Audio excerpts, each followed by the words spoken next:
coming up on this episode of the Roundtable. It's clear that the solution here is not to rebrand by abandoning all nouns, you who enter here, and going with scouting. Is it a verb? Is it an adjective? I'm not sure. But instead to stick with the greatest noun of all and simply be the Borg Scouts. Everyone can be a member of the Borg. In fact, resistance is futile. You don't even have to join. You will be assimilated. It's all happening. You can join something that's bigger than yourself, be a part of something larger than yourself, and be proud that one day every atom of matter and every living thing in the universe will be a part of the Borg Scouts.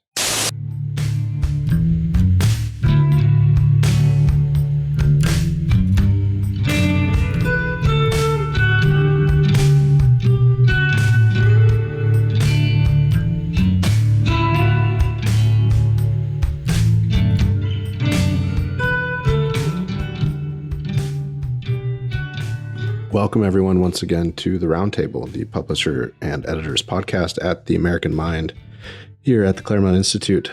I am your host today, Ryan Williams, president of the Claremont Institute, publisher of the Claremont Review Books and the American Mind. Last week, well, I should say who's here. We have Spencer Clavin, associate editor of the Claremont Review Books and editor at large of the American Mind, James Pullis, editor of the American Mind, and Seth Barron, managing editor of the American Mind. We teased last week at the end that we wanted to talk about this Boy Scouts of America name change, including some AV for you all. I encourage you to listen closely in a moment here. But the Boy Scouts of America is changing its name to the more inclusive Scouting America after years of woes. And by woes, I think they mean dropping membership, among other things.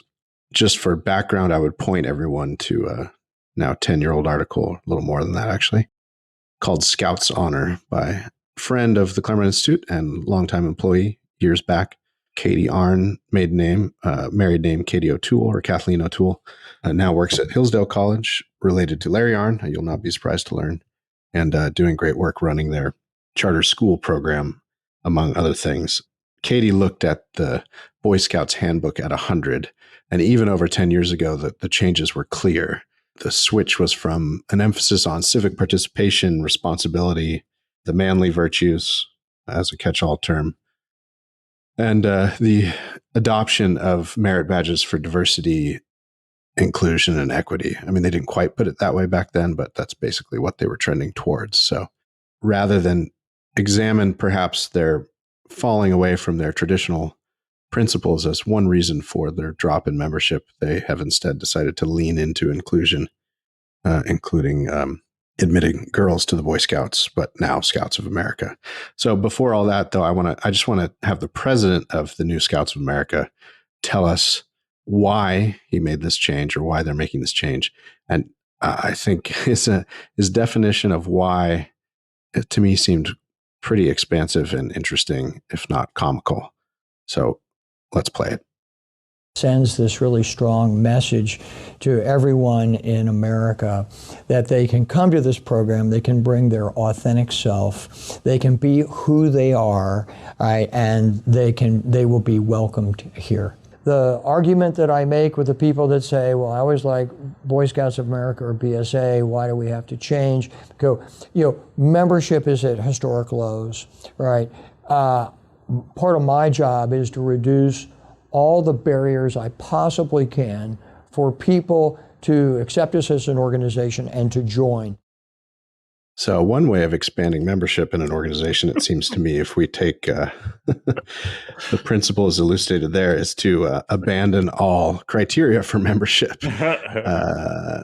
What do you guys make of that? It's one of those things where the speaker is spouting kind of corporate catchphrases in a way, and you wonder how much they've really thought about them. Probably not much. Well, it's like selling widgets at a loss, but hoping to make it up on volume. Right. You'd think that maybe they would question why membership is so low. I mean, I wasn't a Boy Scout, so I don't have a lot of, deep feelings about what it is or what it means. But yeah, it seems like there'd probably be better ways to go about. Although according to the website, they've got like 17% of the membership is girls. Mm-hmm. But it seems weird. So now you've got like kind of like when you've got like the Teamsters and the IBEW fighting each other for membership. So now you've got the Girl Scouts and boys and Scouting USA or whatever trying to cannibalize each other. Like, why don't they just join forces? This used to happen to the singing groups at Yale. There were all these all-male singing groups that were thinking about letting in women, and then the all-female singing groups were like, well, what are we, chopped liver? Where are people going to go, and why would people join the Girl Scouts if the Boy Scouts are also Girl Scouts? I mean, 17% of the Boy Scouts are girls sounds like an insult that you would have lobbed at the Scouts like 5 years ago. It's like 17% of your membership are girls. But I think they should just double down and declare all Americans automatically members of the Scouts by just girls. Oh no, automatic Scouts by default. And why not? We're doing it with citizenship, right? It's just anybody can come here and feel included. That's what this country is for. That's what every organization is for now, right? Is to kind of anoint the world with some like token membership and then subsume all identities into one enormous just like wash of kind of vague belonging. I mean, I wasn't a Scout either. I was in, an all-male singing group, which had a similar kind of, ethos for nerdy theater kids. And I have to imagine that one of the major advantages of joining a group like this would be what you get from those older Boy Scout manuals that, like, as a boy or as a man, there's a kind of person that you're supposed to be. There's like a set of attributes that you can aspire to that help you to shape the raw material of yourself and define yourself in the world. And I mean, if an organization like the Boy Scouts offers anything, surely it offers that. And it's hard to imagine, like, hey, here's another kind of ill-defined, vague cloud of abstract attributes for you to just kind of further dissolve your soul into. It's hard to imagine that as like a cell in 2024, but who knows? Maybe I'm wrong. Well, just when I thought that my trademark tropes were in danger of becoming a little tired, another failing legacy institution that's too big to succeed comes along and breathes new life into them. So it's clear that the solution here is not to rebrand by abandoning all nouns, you who enter here, and going with scouting. Is it a verb? Is it an adjective? I'm not sure. But instead to stick with the greatest noun of all and simply be the Borg Scouts. Everyone can be a member of the Borg. In fact, resistance is futile. You don't even have to join. You will be assimilated. It's all happening. You can join something that's bigger than yourself, be a part of something larger than yourself, and be proud that one day every atom of matter and every living thing in the universe will be a part of the Borg Scouts. Well, at least we've got the title for this podcast lined up. There you go. Yeah, thank you, James. Done and dusted. Yeah, I think it'll be interesting to watch. My prediction would be that this will not actually help membership. It will lead to further dissolution of the Scouts because, I mean, first they want to collapse the distinction between boys and girls, which is always problematic given the persistence of nature and natural differences and psychology and personality, let alone physical attributes in the averages, especially. But you have an organization that wants to welcome anyone to be who they are, but certainly that's going to run into some medium hard limits pretty quickly in the Boy Scouts. I mean, do you even have to be, or the Scouts of America? What happens when they have their first 32-year-old sexual deviant who suddenly wants to be a Scouts of America? I mean, he's being who he wants to be, or they are being who they want to be. I want to reduce all barriers that I can, the president said. I guess that gives him some wiggle room to still exclude. But it's hard to see this as anything but just an anarchic dissent that can only end in the dissolution of the organization, or at least it's the rendering of it pretty much meaningless. But isn't this what we see across a lot of institutions? Like, okay, churches, they've all become, not all churches, but many churches have become, and synagogues have become, come as you are, be who you are, do what you want. Or even say, look at public libraries. In order to counter declining use, public libraries, and they're the first to do, the librarians are the first to do this, try to turn themselves, at least in New York, and I think other big cities, turn themselves into like one-stop shops for all manner of social services. So come get your Narcan and your, COVID materials here. This is where you can come to check your internet. Are you homeless? Please just come and camp out here for as much as you want. And then it winds up like, okay, so they do have a certain population occupying the library, but there's not that, many people, new people coming in to get stuff. There's less, basically it doesn't really work. You dissolve the meaning of the institution in order to expand it. But then, what are you left with? A park bench?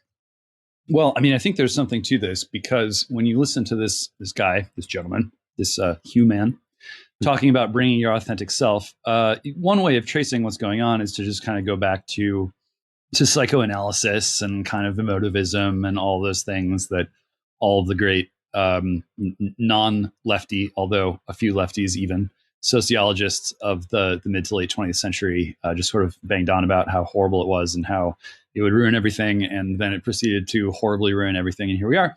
But there's another way that you can trace it, and that's to our civil rights laws. It's just really difficult to have freedom of association in America in 2024. And as these layers of bureaucracy and quote unquote rules-based order are imposed on us, strangely, the more there are, the more we seem to need, which is always like a warning sign.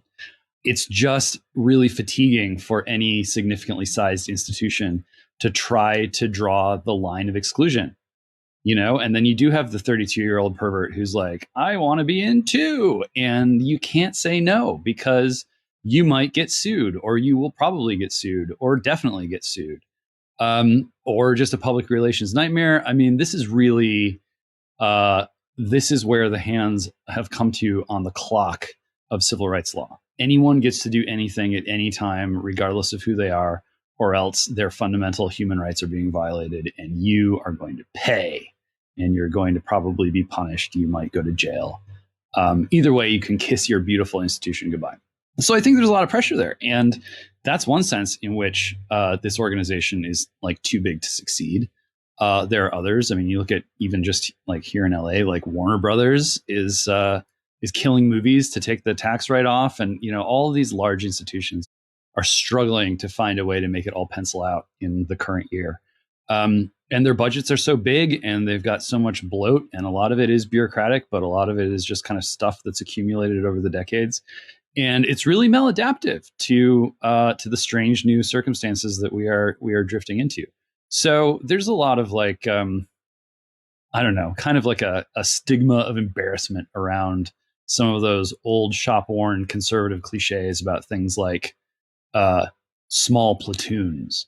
But there is a kind of logic to the small platoon in its size and its flexibility, and how you can just, you too can go out amongst your friends and start a small platoon doing something together that you think it's a good idea for you to do with your friends or your associates. That's very fertile. It's very flexible. It's well suited to this time. People who go out there with a handful of friends and start new organizations are going to be much more capable of doing the kinds of things that a lot of people still look toward the large institutions to do. And they're going to keep getting let down unless we have an overhaul of the civil rights laws and the death of sort of therapy riddled mindset, which, I'm not holding my breath. I'm sure that someone listening to this podcast or someone they know could right now, today, grab, a Dunbar's number worth count of friends and create a scouting organization that would be, kind of updated to present time in a good way, and scale that thing up and have really great success and do awesome things with boys, on the way to manhood, that whatever's left of this scouting organization that used to be the Boy Scouts just can't do and is never going to do. And when we ask ourselves, why hasn't that happened already? I think it's pretty clear why it hasn't. And there's still enough daylight, I think, that people could give it a shot anyway. They can't regulate us all into oblivion. But, if things don't change, something's got to give, and people will just take matters into their own hands. And that's kind of a sad reality. But it can also be exciting to see who does what when everyone finally realizes that they can't put their faith in the large institutions quite like they used to. Just seems like an odd approach to me. Also, I assume the gentleman running Scouts of America is a piece of and educated in the modern ways of managerial technocracy. This is supposed to be a class that knows about markets, marketing, products, etc. I hate to reduce the great traditions of the BSA, Boy Scouts of America, down to just offering a product to customers, but at a certain level, that's part of what they do.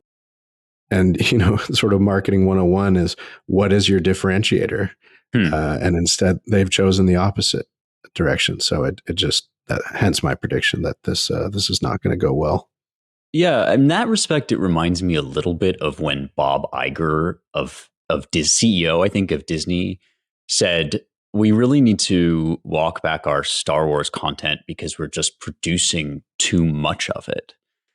And you think, okay, so obviously Star Wars is not satisfying the demand of its customers in some way, and they're having a problem with their bottom line. But have you ever met a Star Wars fan? Like, is it actually possible, just mathematically, according to the laws of physics, to produce too much Star Wars content for these diehard fans to consume? Like, surely that's not the issue. Surely you're deflecting here a little bit. And what's actually going on is that whatever adventure and excitement people found in the original series has now been just like totally subsumed under a weird, deformed political, social, sexual project, and people hate it and they don't like it. And I mean, I kind of wonder, Ryan, whether the weird and obviously faulty like economic logic here is sort of covering over an unwillingness to just admit that, really there's a political logic at work here. And like, I do think that a lot of in the sort of fallout of 2020, there's been a lot of hangover effect where everybody's just trying to deal with the giant, like, self-own, the unforced error that they all inflicted upon themselves in that moral panic. And now they're like, well, I guess we just got to double down and pretend that it's financially viable because reasons, when the real reasons are much closer to what James and Seth were talking about earlier. It's like the Tocquevillian kind of mania for equality of the least valid sort. Yeah. The Star Wars problem is that, no, it's actually that your products just suck. It's not that there's too many of them. Yeah. Although those are compounding problems. It's a crappy product, right? And there's tons of it. Yeah. Yeah. And same with yeah. I was just gonna say, even if you think that Star Wars sucked already, it at least had a fanatical audience, as I think we talked about last week. So surely if you're producing, like if you are serving that audience, you're probably going to have a viable market. But what happens is you take that audience and then just like slap them around a couple times with some nonsense political theory, and then you have to pretend that that's not what happened. Well, I feel, it's sort of a ho-hum subject for our listeners, so I hate to belabor it, but it's just another example of one of the ills of our modern descent into bland diversity in a way, and inclusiveness. So I guess the analog, another analog here is, you can have excellence or diversity. You can't have both.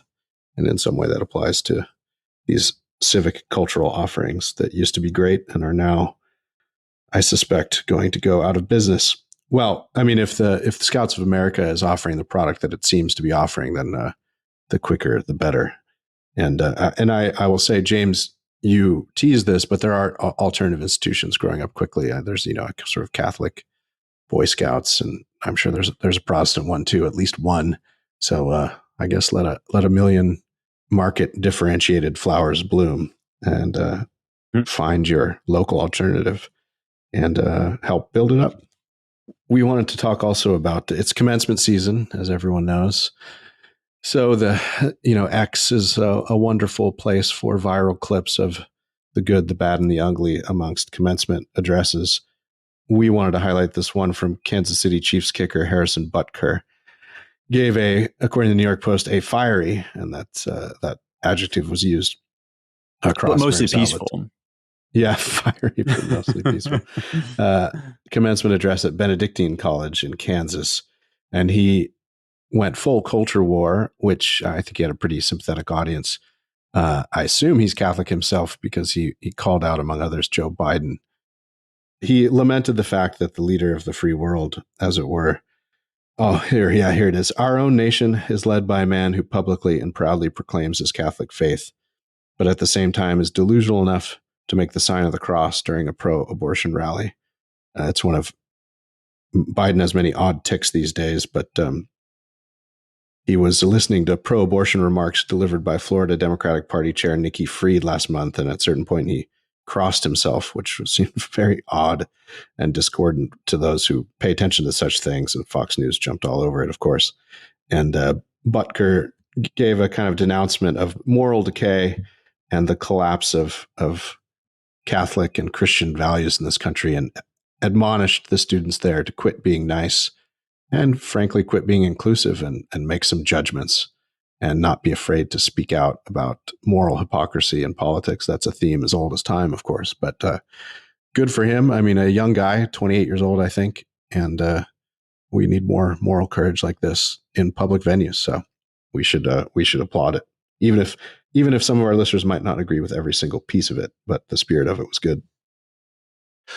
I was pretty fascinated by Biden doing that, in that what seems funny about Biden is I've seen him do his crossing thing before, and he does it like ironically, like it's a citational thing. And people do this, right?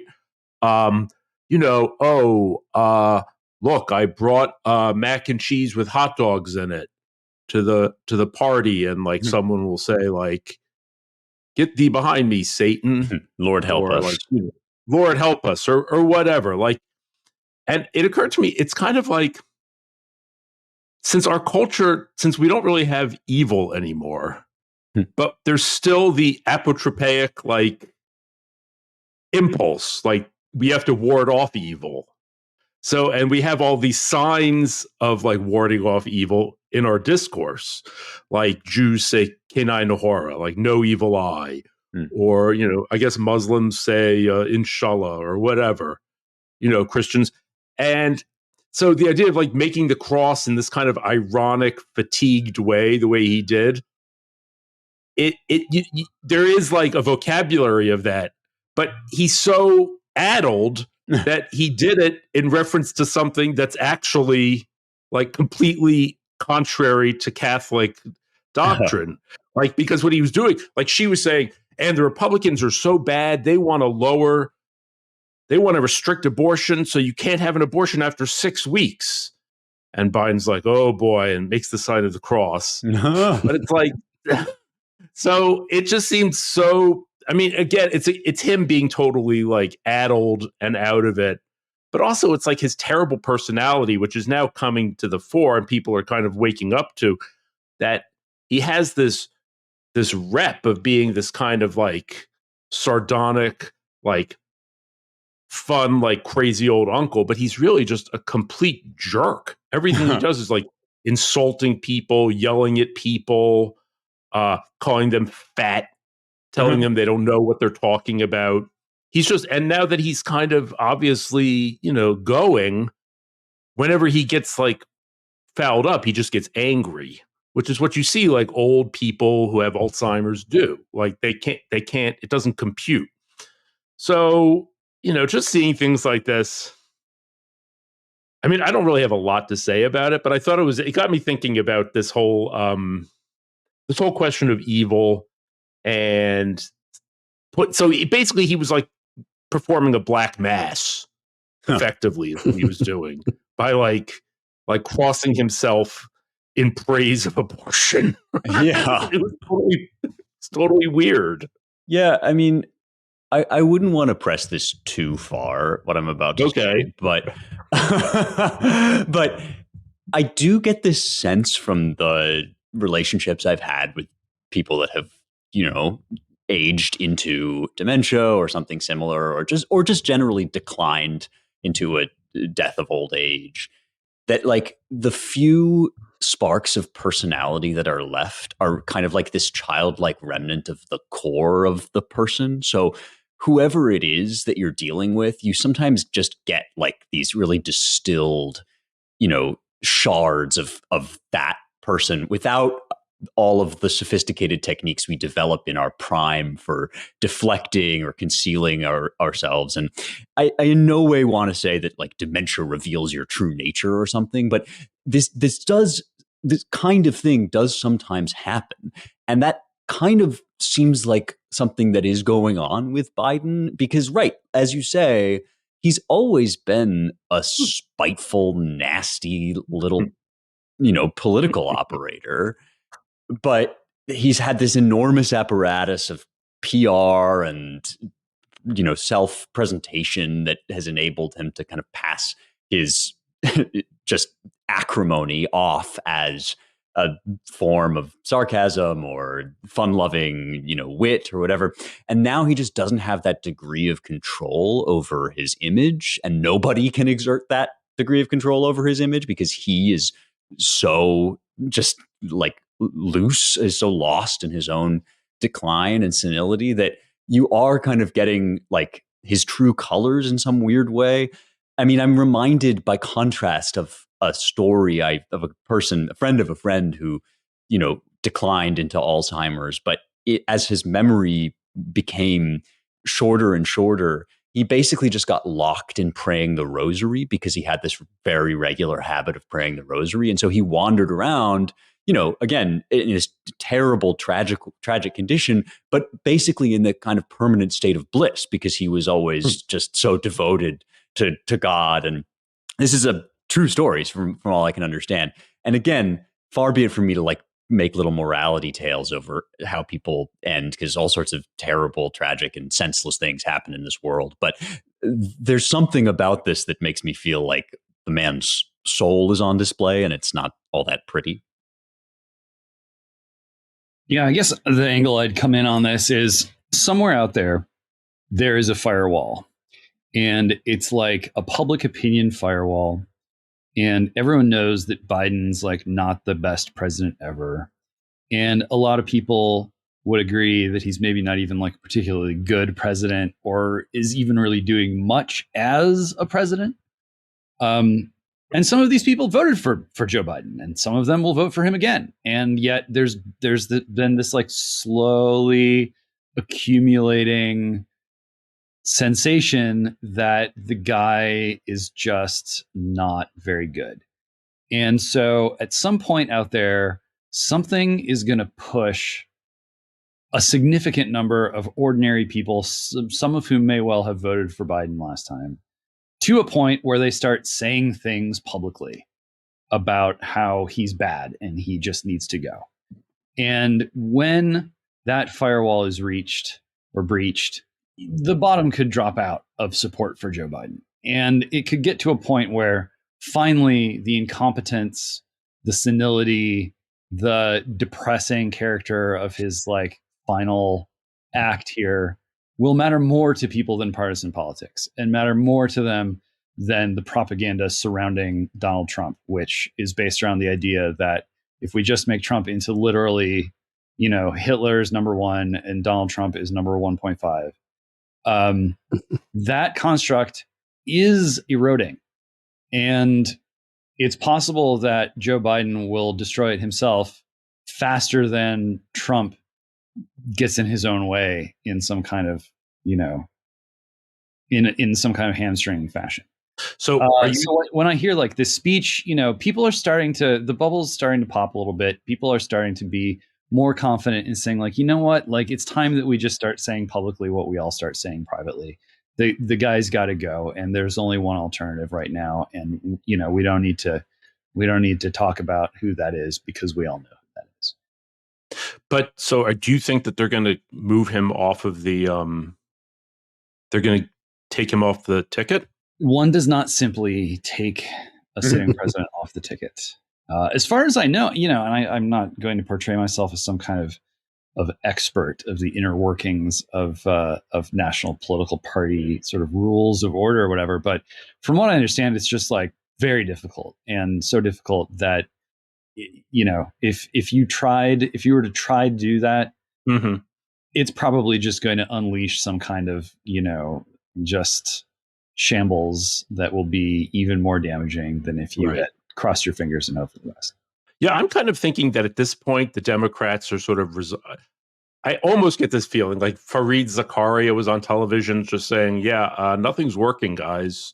And Bill Maher was sort of like, okay, I guess here we are. This is it. I sort of think that they're like, well, you know what? We got through 4 years of Trump last time. And,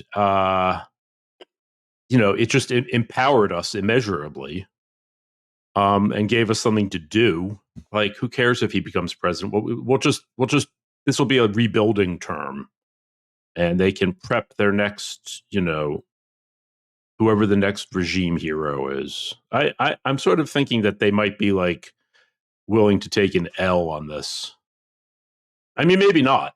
It seems like they've kind of crossed some sort of Rubicon or whatever. Like, if there was a time when they were gonna get out the hook, that time has passed. And it seems as if some of them were just hoping they could white knuckle it out over the finish line, and Biden would stay at least cogent enough to be a nexus of Trump hate and like serve as the not Trump guy. But the effort to criminalize being Donald Trump has unraveled so spectacularly. And Biden himself has unraveled so spectacularly that, yeah, I think smarter observers on the left might already be thinking about how to cut the losses and just bunker down for 4 years. You know what's interesting? I was reading stuff about like January 6th and the like the minute by minute timeline. Yeah. And at one point in the evening, Hope Hicks, she like texted someone and she's like, okay, great. So now Trump, his entire the only future he has is maybe doing late night like infomercials, and none of us will ever get a job ever again. And at the time, it really did seem like, okay, Trump is like gone. Yeah. No, who would have thought that like 3.5 years later, he's like poised to take back the presidency? I mean, potentially. I mean, he's the front runner. He's still like, he goes out, he has these rallies where 100,000 people in New Jersey come out to cheer him. I mean, it's totally crazy. It's fascinating. Yeah, it's almost hard to recall that we had a whole primary where all of us were like, some alternatives to Trump seem to have emerged. And I, in particular, was like, well, after 2016 or rather 2020, and after all that, and like, maybe he's just won't carry the same conviction or whatever. Like, nope. It just really is Trump. Like, and the people who love him have loved him with a steadily increasing fervor, day by day, uninterrupted from the moment he took that escalator ride or elevator ride, right? Like, that's just been the defining feature, and nobody can quite replace it or augment it or offer a slightly different brand of it. Like, he's just, and it certainly is, as we all know, like, it's a symbiotic relationship between Trump and the people that try to destroy him. And he needs them and they need him in some way, but they really have like heightened the contradictions to the point where he really could shoot somebody on Fifth Avenue and still get elected. Like, I just don't think there's, I mean, that's probably still hyperbole, but who knows? Well, I mean, the opposing party just couldn't help itself, led by whatever faction was at the head of it. I mean, take your pick on any given week. You know, the people paranoid about his anti-LGBTQ agenda, so-called, or, you know, the prospect of him getting us into a nuclear war. And, you know, each major faction of the Democratic Party, with a couple of rare exceptions, and a lot of them too late, you know, Zakaria and Bill Maher being two examples, you know, it just couldn't help but continue to boost him through opposition and through rabid, sort of unhinged opposition in many ways, and anti-democratic opposition in many ways. I was listening to the podcast that our former Lincoln fellow James Wallner does for the R Street, and Politics in Question is the name of it. And James and his co-host were talking. They interviewed the Roots of Rural Rage book guys. That these guys wrote this book about the problem of rural America being the main threat to democracy because of the nexus, as they put it, between rural voters, republicanism, anti-vaxxism, xenophobia, and various conspiracy theories, and anti-democracy in their language. And James's point, which was a good one, was, all right, you're basically rehashing the what's the matter with Kansas argument, which is all these West Virginia diehard Trump voters don't know about all the different ways in which Democratic administrations pass various tools that they can use that enrich their lives and improve their economic condition. And yet they consistently vote against their economic interests, even though Republicans don't really do anything in West Virginia because they don't have to, because they're going to get 85% of the vote. And James's point was like, well, it's very odd for you all to be objecting to anti-democratic forces while at the same time your approach to the expressed voting interests, whatever their reasons may be, of this large segment of rural America, that is democracy in action, isn't it? It shouldn't really matter why they're doing it. You preaching to them that it's bad from your expert view, and that if they would just look at their economic interests, they'd vote the right way. It's just sort of an odd way of talking about American politics. And it harkens back to a point that we've raised on this podcast before, that I've stolen from our friend and mentor, John Marini, which is to say, with the rise of managerial bureaucracy, we've seen the collapse of normal politics. I mean, the older democratic American way of doing politics was to assemble a coalition, run on its interests, whatever they may be, as you gather them from those diverse interests that might cobble together a national coalition. You run on it. If you win, then you try to enact policies to address those concerns. And that politics is really, in some ways, a neutral forum for us disputing very contentious issues. And if you assume out of the gate that there's this basket of policies that just no rational, non-evil person can hold, then you're doing something other than democracy. And that's in many ways explains, I think, a lot of the perverse aspects of our modern politics, and the inability, I think, of at least the elite factions of the two parties to talk to each other meaningfully, when, abroad, I think a super majority of Americans would like to get back to that older way of doing politics, where you remove a lot of this moralistic hand-wringing about the nexus between X, Y, or Z policy basket and good and evil. It's a James theme about the theocratization of our politics as well. Yeah, that makes sense. I think that there's nothing more. I mean, what's more elitist than being like, if only you would listen to me, tell you what your interests are, then you could vote for them. We saw Nancy Pelosi saying this the other day. I guess she was in Oxford doing one of those Oxford Union debates. Yeah. And she's like, the problem is that we tell them, we present the right argument, but all these people are clouded by their beliefs, and they refuse to accept it. I just want to say the right does this too, in terms of, you're voting against your own interests when we tell Black Americans, you don't understand, the policing strategies that the Democrats want are harming your community. Well, you know what?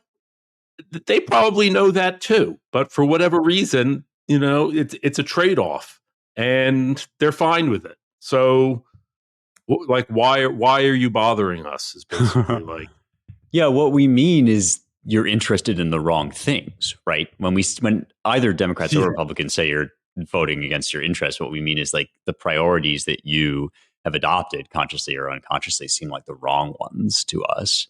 And you might be right about that, but it is kind of condescending to represent that as like just a failure to understand. In many cases, they do understand, whoever it is that you think is harming themselves with their vote, like kind of do grasp what they're up to. It's just that they have priorities that we find abhorrent or wrong or just simply misguided.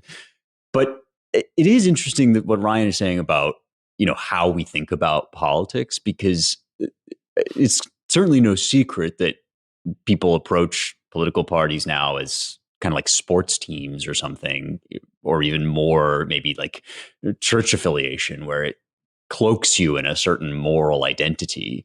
And that means that the person at the front of the ticket just has to be, in some sense, not just a imperfect instrument for your preferred policies, but this icon that you would want your kids to look up to.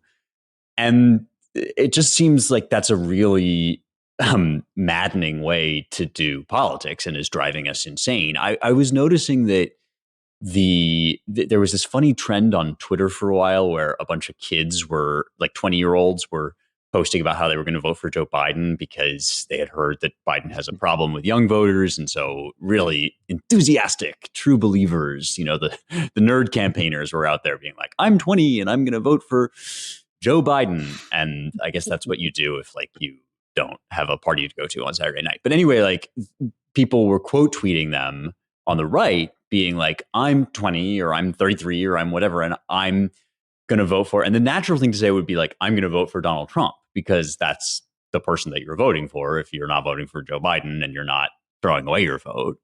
And yet most people, including kind of diehard online conservatives, were saying like, I'm 25 and I'm not voting for Joe Biden.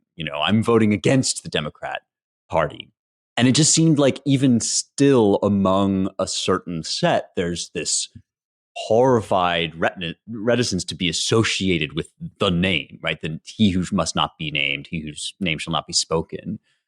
And that does seem like an artifact of thinking about politics in this weird, like personal moral way, as opposed to, okay, yeah. So if your priorities are a relatively stable social situation so that we can get our, international priorities under control, and you want the economy to not spiral into complete disaster, like who's more likely, and if Trump is the answer to that, it doesn't mean that you love him or you think 2020 and January 6th was the greatest thing to ever happen to America. It just means like you're sort of voting for your interests as you understand them.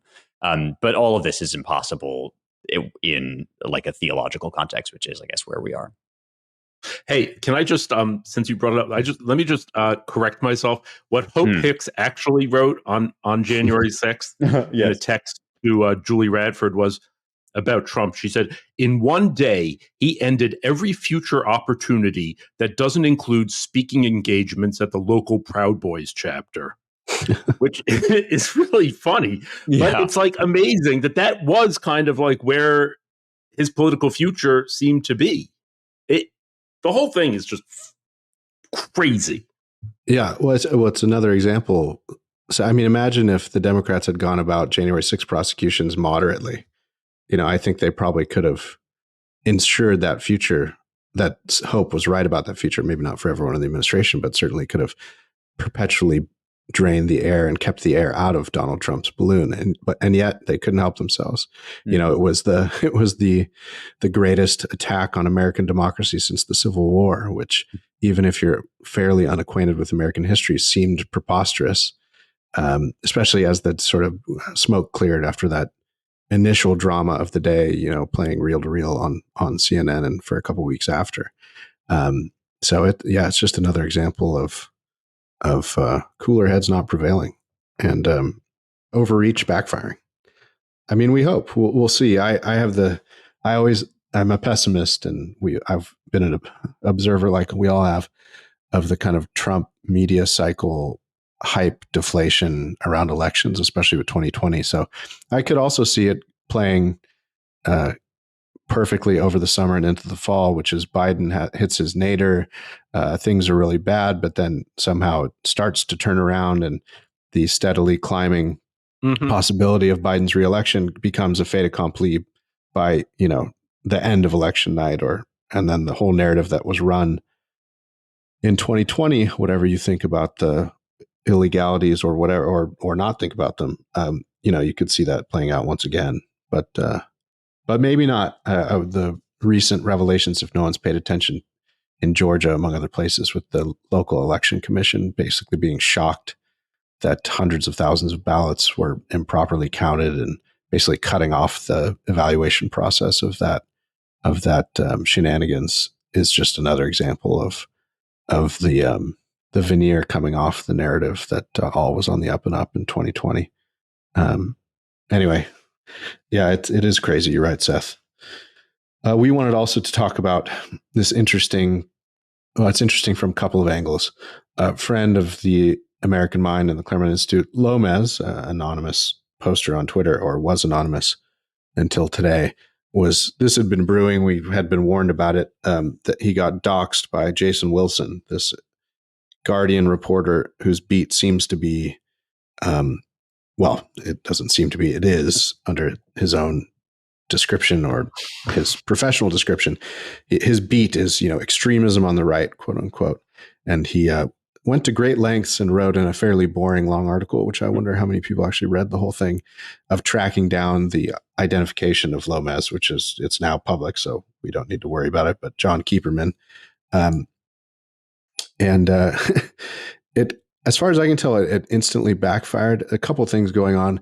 I mean, as more and more of these sorts of salacious, breathless articles come out on the left about, very dangerous posters on the right and who they actually are, it seems to have diminishing returns. And that seemed to almost immediately kick in this case, because it turned out that Keeperman, was a longtime UC Irvine writing instructor and had pretty good reviews by students. They thought he was very attentive. He took a real interest in them, taught them how to write well, was attractive, a good looking guy, in good shape. So this is now a trope on the right. It's like, oh yeah, I've gotten doxxed and now I just market off of it. For those that don't know, John's been up to interesting things recently, which is the launching of Passage Press, a kind of alternative small publishing house that publishes sort of out of print or dissident right sort of books. Steve Saylor's book being the most recent one, been on a book tour around the country. And as far as I could tell online, it just probably boosted Passage Press's sales, elevated John Keeperman's status in general. A lot of people that didn't know about him maybe are now intrigued, probably went to Passage Press today and maybe bought a book or two. So it's heartening that that's been what seems to be the effect. I mean, it's possible we're in our own little echo chamber on the right, and this will ultimately be bad for him, but I doubt it. And just one final point, interestingly, and this falls into the category of the extent to which a lot of our modern media is an op of some sort. Jason Wilson is no mere journalist.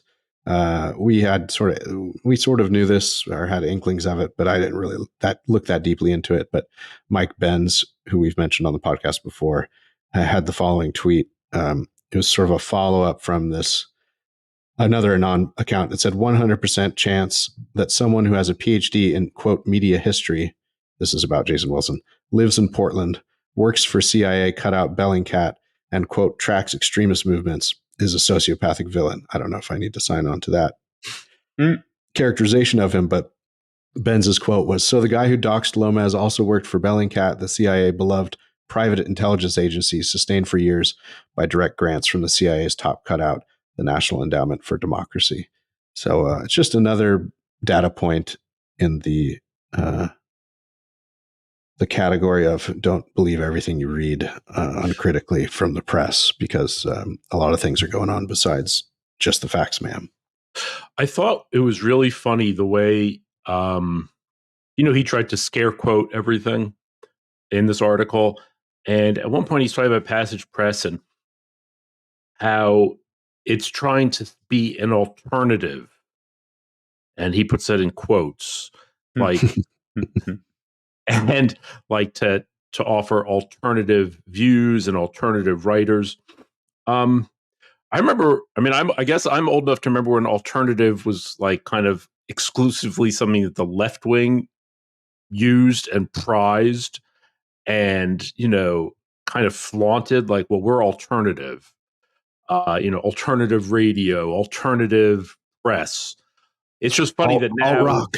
Yeah, all rock. Now it's considered like why would you even want an alternative to everything you've got? Yeah, he really means deviant somehow. Yeah. Yeah. Well, but the piece, alt-right, the piece right? was so cool. Yeah, alt-right. Right. There you go. I mean, the piece is you're right. It's boring. I mean, there's literally no revelation. He doesn't come up with him saying anything racist or anti-Semitic or even particularly off color. I mean, it's like a very dull revelation. It's so unself-aware, Seth. You're right, because at one point, I mean, he just blurts out journalistic style around the page. Unironically, it seems that praising Kyle Rittenhouse and saying that he got railroaded is somehow beyond the pale of polite opinion, when, as far as I can tell, 80, 90 million Americans probably think that at least. So it's just so obtuse. And it's of a piece with the larger theme of some of this podcast, which is that, the left just can't help itself. And it gets back to this old stat, which we've brought up before, which is if you survey people, it actually turns out that the left is much less acquainted with the right and the right's writings than vice versa. And it plays into the fact, and it has to do with the switching of alt from cool to suspect, the fact that now the establishment for 100 years has been the left, the progressive left in many ways. So I think they need to, if the left wants to be more effective, they need to reorient themselves, but they seem somehow constitutionally incapable of performing that act of self-reflection. It's amazing. I mean, did Kieperman pay for this as like a advertise? Like it's like a profile. It's like getting a profile in the New York Times. I mean, and I think no, the answer is just that the ad for him is his life. Like there is, and I've seen people commenting on this online that there's this trope of the anonymous Twitter account hiding some shameful basement dwelling loserdom. But half the time when these guys do get unmasked, it's like they're academics, they're perfectly good looking, they're happily married, well adjusted. And this too, I would not wish to press too far. I mean, I'm sure on the left and the right, there's plenty of like kind of creepy, weird looking people posting from the basement or some spiritual equivalent thereof. But also a lot of the most popular Anon accounts are popular because they're interesting, serious, thoughtful. And as I've been kind of saying in a few other outlets, like the outcasts are now the true aristocracy. Like there is this establishment which defines everything outside of itself as radical and extreme and suspect. And then there's this kind of Wild West where, yeah, you will meet some crazy, kooky people, but you will also meet all the people that have real merit, insight, something to contribute, something to say, but who are shut out from the official systems and halls of power, and so have to go and do what James was talking about with the Boy Scouts, or what Kieperman has done with Passage Press, and that is build rival parallel institutions. And I don't know, like you're right, Seth. There's literally nothing shocking in what this article has to say. If anything, it makes the guy look great. And I just got one of their books, this collection of Steve Saylor essays, which is another person that has just, I mean, Saylor is perhaps like the first to get unpersoned. Like he was unpersoned before it was cool. And I even remember not that long ago, fairly edgy conservatives would sort of treat Saylor as like, well, that's not somebody we would want to publish, And looking through this book of essays, it's kind of amazing to me that that's true. Because again, look, is he a spicy writer who takes data seriously and talks about race? Yes. I mean, are there points where I disagree with him? Absolutely. But the idea that like there's stuff in here that should be excluded from the remit of acceptable discourse is just becoming increasingly absurd when all of the people who presume to do the excluding are themselves like weird little psychotics and don't seem in a position to judge anybody's life choices or moral status. And that does seem to be the case also with the author of this Guardian article. I mean, I'm sorry, but it's like when you have a kind of like squirrely little guy ferreting around, harassing someone's wife, and the guy he's doing it to seems like a perfectly happy, well-adjusted, fit, successful family man.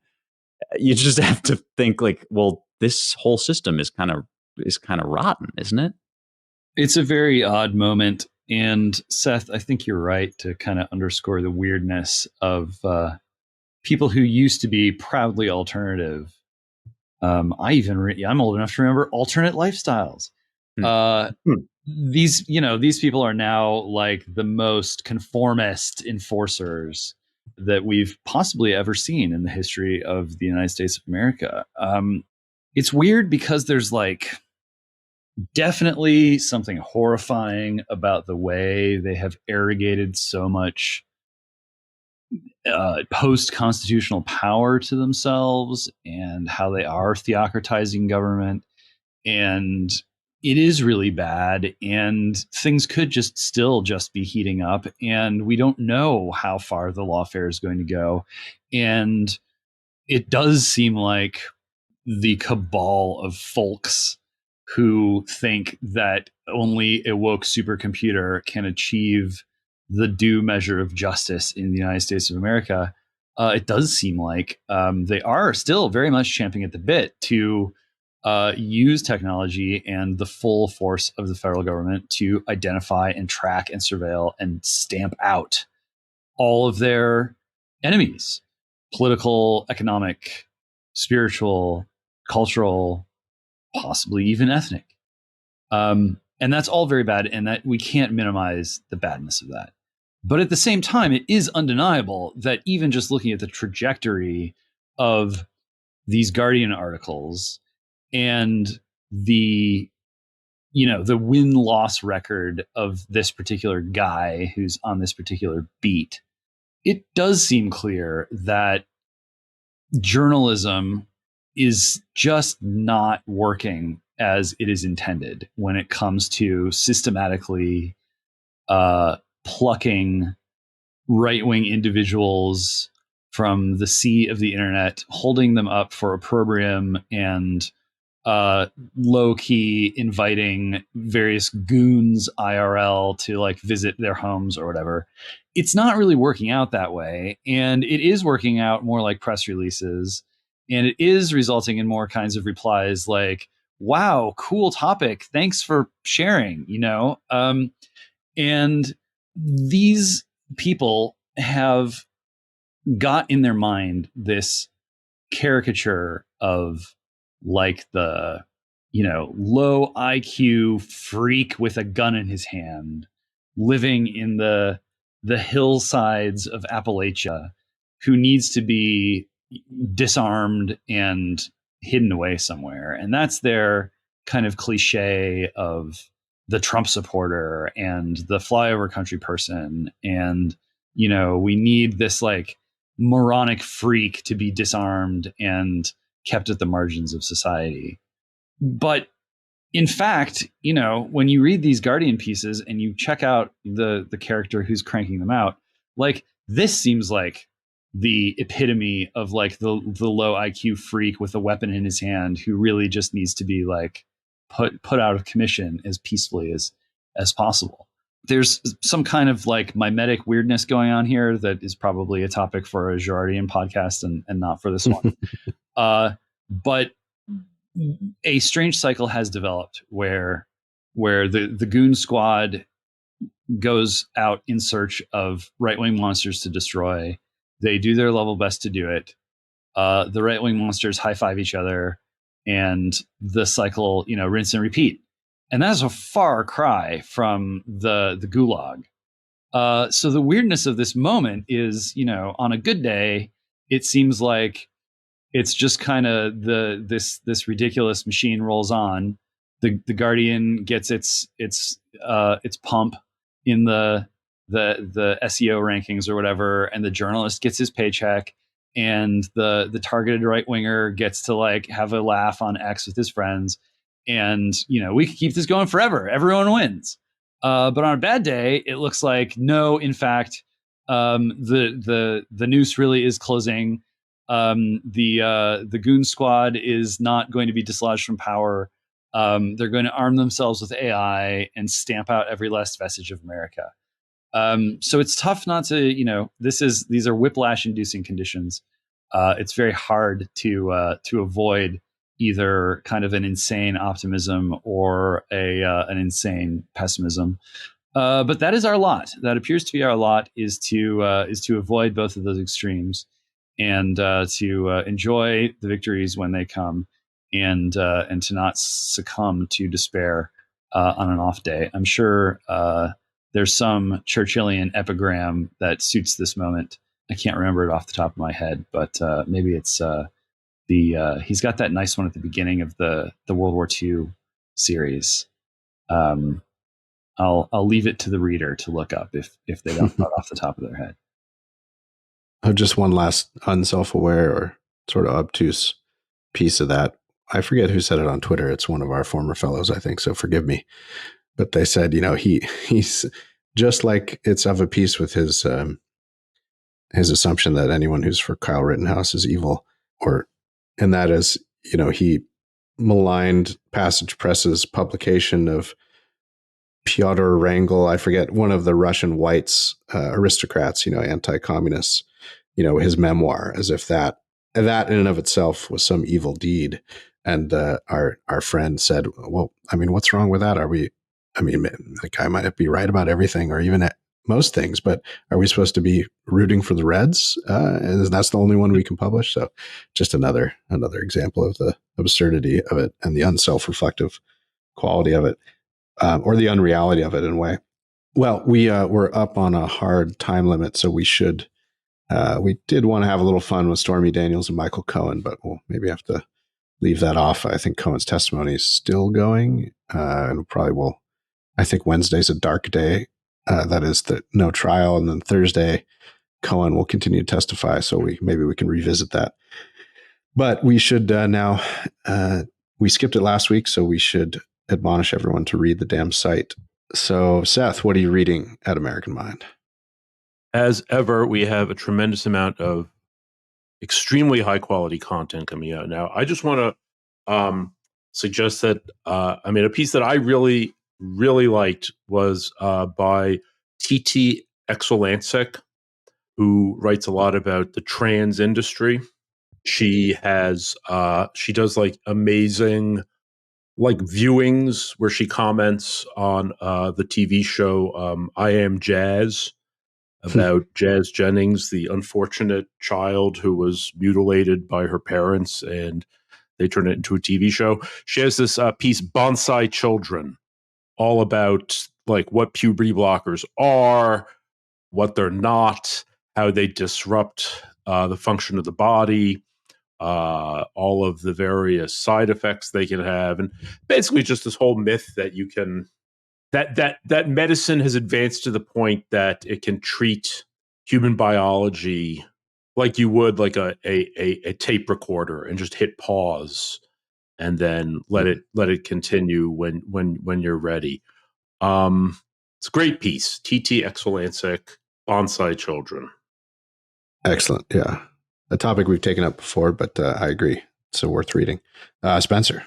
Okay, I want to endorse a piece called Pursuit of Happiness by none other than Chris Flannery, one of our editors at CRB and Claremont stalwart, just truly among the greats in this merry band of bandits that we all are part of here. And Chris is a spirited American patriot who I think really nicely manages to combine steel in the spine with a real feeling for America as founded, rather than the kind of wholesale criticism of America that sometimes comes out when people get disgusted with America current year or whatever we're living through in the current edition of the GAE.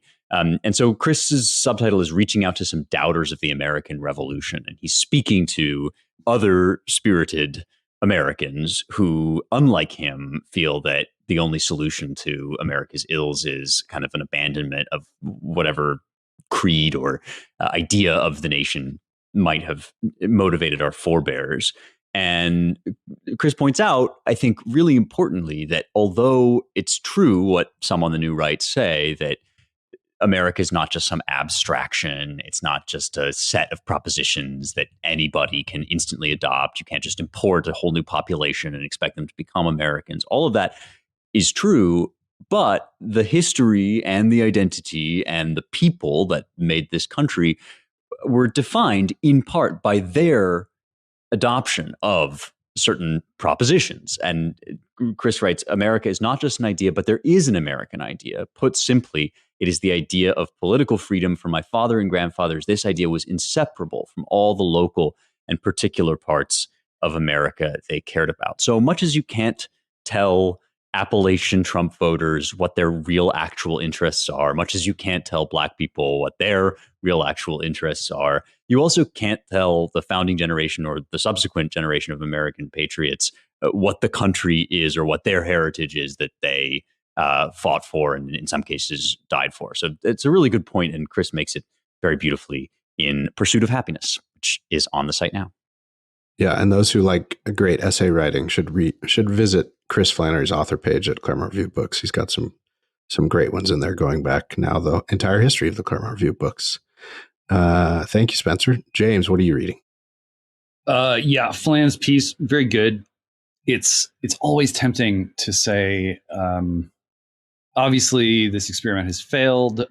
We need to start fresh. Maybe it's just by going down to that small platoon level and doing for America what needs to be done for scouting, just sort of junk it and start over.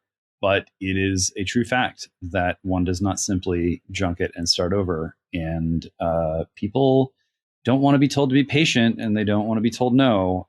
But we really are, stuck with ourselves as Americans. And it's not bad news, but it does mean that we have to be on guard against saying to ourselves and to others that just because something seems like the ideal solution doesn't mean that it's available.